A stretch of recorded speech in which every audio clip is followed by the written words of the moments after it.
I want to talk about putting your mask on first, your mask on first.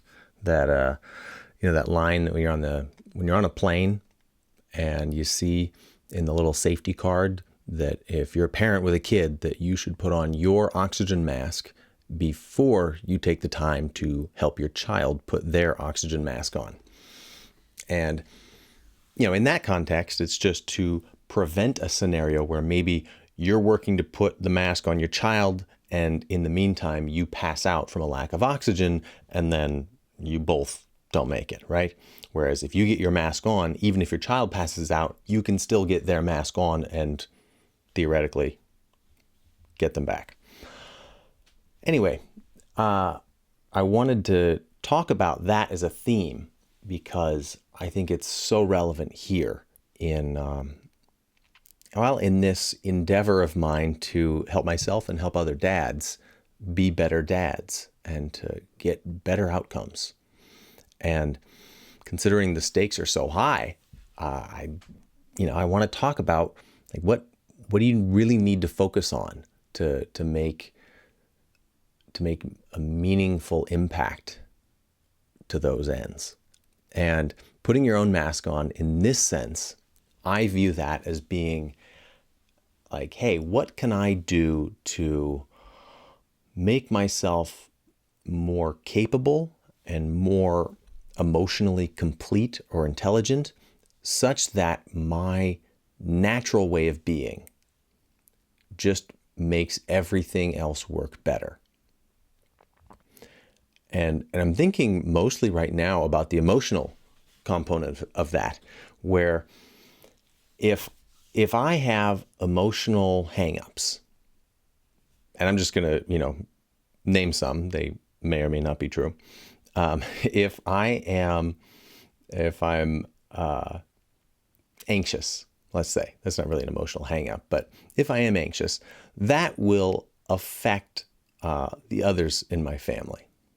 Without me really realizing what's going on, without me making any sort of conscious effort, my anxiety will affect everyone else around me.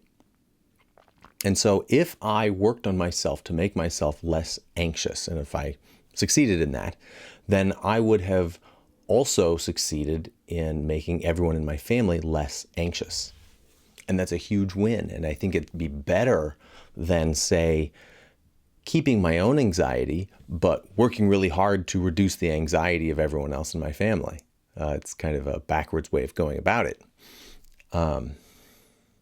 Another one, which I kind of love to think about and talk about, and I mentioned in the last video, was if I don't love and accept myself, that is going to come across in all sorts of ways. It's going to manifest in a lot of different ways for the rest of my family, where maybe my own negative feelings about myself are going to come out as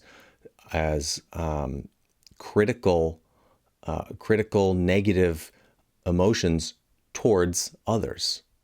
You know how that thing where you have somebody who really doesn't like themselves and they take it out on other people, and I'm guilty of that too.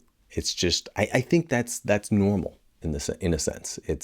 It's natural that if you don't feel good about yourself, you start to point that negativity out and bring other people down. And so if I can do work on myself that gets me closer to loving and accepting myself and feeling good about who I am, warts and all,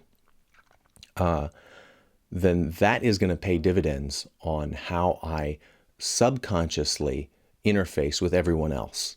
And that's going to solve a lot of problems. For example, I have a lot of trouble when it comes to any sort of conflict with my spouse. Like, it sucks. I am not good at it. And one of the ways that I'm not good at it is that if I've messed up and I've done something wrong, it is really hard for me to take some form of criticism or just awareness of it. Like if it's brought up, then my immediate response is to want to play defense, want to flip the focus of the conversation to something wrong that my spouse did, or anything to get the discomfort of that experience, to get it away from me. And that causes problems. Spoiler alert. And I think part of the issue with that, why that exists, is that I'm made so uncomfortable by the acknowledgement of my own flaws or my own shortcomings that I try and deny it, and I do whatever I can to push that away. But if I loved and accepted myself with all of my flaws, then I don't think that someone bringing a grievance to me about my behavior, I don't think that would hurt very much. I mean, it would hurt, but it wouldn't result in me trying to deny it and push it away. And thus also denying and pushing away my partner. Because if I can't hear what she's saying, if I just can't take it and I can only turn it around and instead go on the attack, then that tells my partner that her experience and her truth, if you will, is not allowed. It's not acceptable to me, which is just going to cause all sorts of problems, because if she can't trust me, if she can't feel like she can bring something up without it just turning into a mess that doesn't go anywhere, doesn't actually solve the problem, she's going to take that, rightfully so, as me not even hearing what she's saying, not caring, not wanting her input, and not valuing her side of the situation. So what I'm getting at is that if I were to do the emotional work necessary, whether that's, getting professional help, doing my own research and doing, exercises, whatever it is, if I do work that improves my relationship with myself, then that is going to vastly improve my relationship with my partner. Because these things happen so quickly. Like you can probably relate. If I have an argument, I feel like I'm halfway in the argument before I really realize that I'm in an argument. And by then it's too late. Like it's already happening. And it's really hard to back out at that point. For me anyway.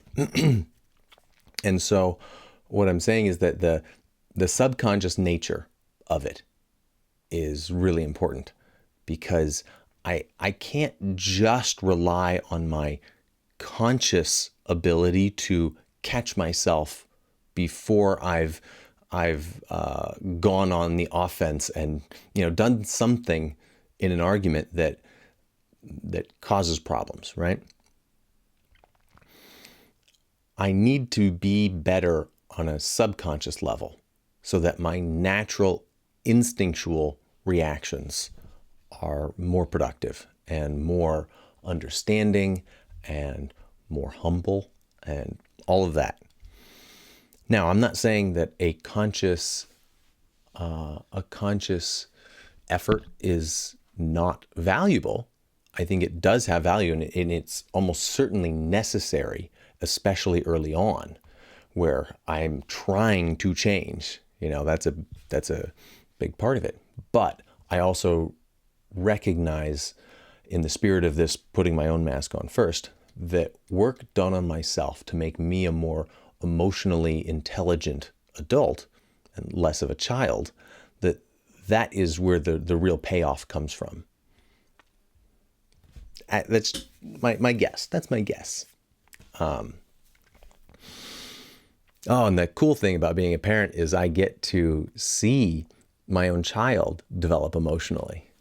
And I can also see myself in my child and be like, oh, wow, I'm a toddler so much of the time. So that's fun. But